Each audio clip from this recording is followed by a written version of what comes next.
औरंगजेबाच्या कबरीवरून सध्या राजकारण पेटलेलं दिसतंय.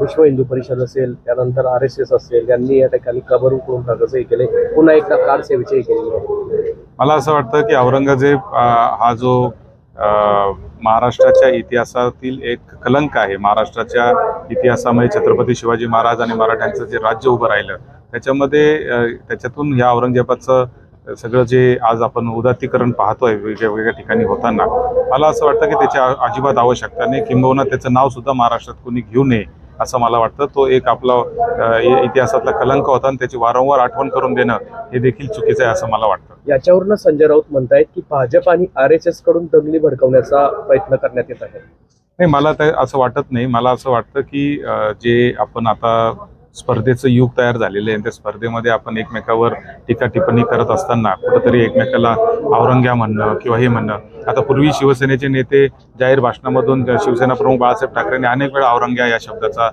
वापर केलेला आहे. म्हणून असं काही मला असं वाटतं की आता लगेच भूमिका बदलण्याची आवश्यकता नाही. परंतु या महाराष्ट्रामध्ये औरंगजेब असेल किंवा या लोकांच्या नावाचा उल्लेख देखील होऊ नये आणि त्याची गरज पण नाही. आता आपल्याला पुढे जायचे, प्रगती करायची आहे.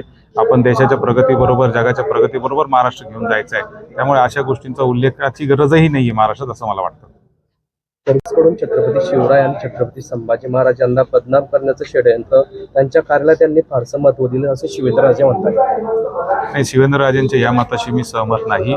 आजपर्यंत छत्रपती शिवाजी महाराजांचं किंवा पूर्ण मराठा साम्राज्याचं जे उदात्तीकरण किंवा मराठा साम्राज्याचं जे आपण इतिहास समोर आणण्याचं काम केलेलं आहे ते कायमच सगळ्याच सरकारांनी केलेलं आहे. याच्यामध्ये पक्ष, जात, धर्म याला आपण मानत नाही. महाराष्ट्र धर्म जो आहे, हा महाराष्ट्र धर्मामध्ये सगळ्या लोकांनी छत्रपती शिवाजी महाराजांचा आदर केलेला आहे आणि सगळेच लोक छत्रपती शिवाजी महाराजांना दैवताच्या ठिकाणी मानतात. त्यामुळे त्याच्यावरून हिने हे केलं, त्यांनी ते केलं असं मानण्याचं काही कारण नाही.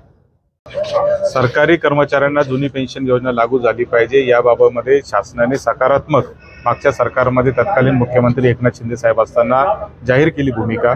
त्याच्याप्रमाणे आता नवीन युनिफाईड पेन्शन योजना देखील त्यांनी आणली. मात्र त्याच्यामध्ये 2005च्या आधीचे पूर्वीचे जे शिक्षक आहेत ते 26,000 शिक्षकांचा हा प्रश्न अद्यापही प्रलंबित आहे. त्याबाबत कुठलाही निर्णय हा सरकार स्तरावर झालेला नाही. सभागृहामध्ये मुख्यमंत्र्यांनी जाहीर केलं होतं की 26,000 शिक्षकांना आम्ही तो लाभ देणार आहे. मात्र त्याच्याबद्दल सरकारने तातडीने आणि लवकरात लवकर कार्यवाही करावी अशी आमची मागणी आहे.